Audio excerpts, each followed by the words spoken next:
আসসালামু আলাইকুম রহমতুল্লাহি ওবরাকাতু। ইয়া আল্লাহ, এত ভয়ঙ্কর বিভীষিকাময় আয়নাগর বাংলাদেশের জনসাধারণ আর দেখতে চায় না।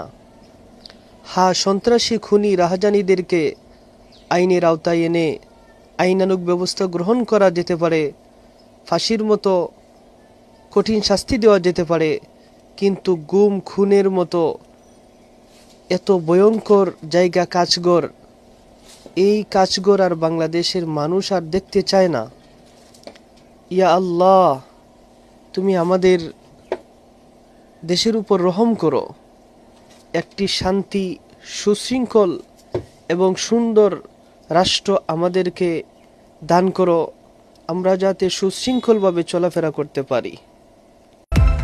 এতদিন আয়নাঘর ছিল গুমের শিকার পরিবারদের মুখে মুখে, কিন্তু সেই আয়নাঘর থেকে মানুষ ফিরে আসার পর এখন হঠাৎ নিখোঁজ হওয়াদের নতুন ঠিকানা কচুক্ষেত। বুধবার অনেক ভুক্তভোগী পরিবারই স্বজনদের খুঁজে আসেন আয়নাঘরের সামনে। সাবেক প্রধানমন্ত্রী শেখ হাসিনার সরকারের পতনের পর গেল ১৬ বছরে গুম হওয়া মানুষদের খুঁজতে হঠাৎ করে আলোচনায় আসে আয়নাঘরের।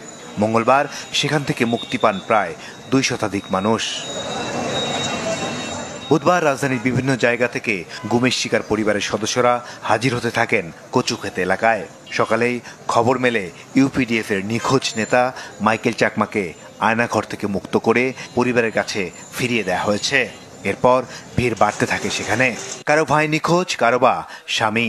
আমার হাজবেন্ডে 2012 সেপ্টেম্বরের 30 তারিখে সন্ধ্যা বিকালবেলা 5টার দিকে ফোন দিয়ে আনছে স্যাম্পল দেখাইবো কইয়া। অস্ত্র টস্ত্র বাসায় সবারে ঠেকাইয়া তারা আইনের লোক বলছে যে আইনের লোক তারা, আইনের লোকই ছিল, কাটও দিছে, বলছে আমরা র্যাবের থেকে আসছি। বাবাকে ফোন দিয়ে বাসা থেকে বের কইরা তারপরে সাদা কাপড়ে এই গাড়িতে উঠায় নিয়ে তারপরে আর এখন পর্যন্ত কোনো খোঁজ খবর পাইনি।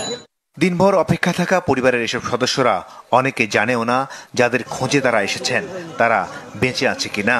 রামপুরা থানার সভাপতি ছিল, সে আইন শৃঙ্খলা রক্ষা বাহিনীর পরিচয় দিয়ে তুলে নিছে, অনেক সম্মান করে তাকে নিয়ে গেছে। একটা সাদা গাড়ি এসে নিয়ে যায় ৫-৬ জন ধরা। এখন ধরে আমরা ডিবিতে গেছি, থানায় অভিযোগ করছি, মোহাম্মদপুর কোনো আমরা খুঁজই পাইনি। নিখোঁজ হওয়ার পরে আমরা অনেক চেষ্টা করছি, সাংবাদিকের মাধ্যমে জিটি করছি থানায় গিয়ে, কিন্তু আমরা তার আজ পর্যন্ত কোনো সন্ধান পাই নাই। তবে এখান থেকে কাউকে সরাসরি হাতে তুলে দেয়া হয়নি। যারা এখান থেকে মুক্ত হয়েছেন সকলকে বাড়িতে পৌঁছে দেয়া হয়েছে। মাসুদুর রহমান, চ্যানেল 24, ঢাকা।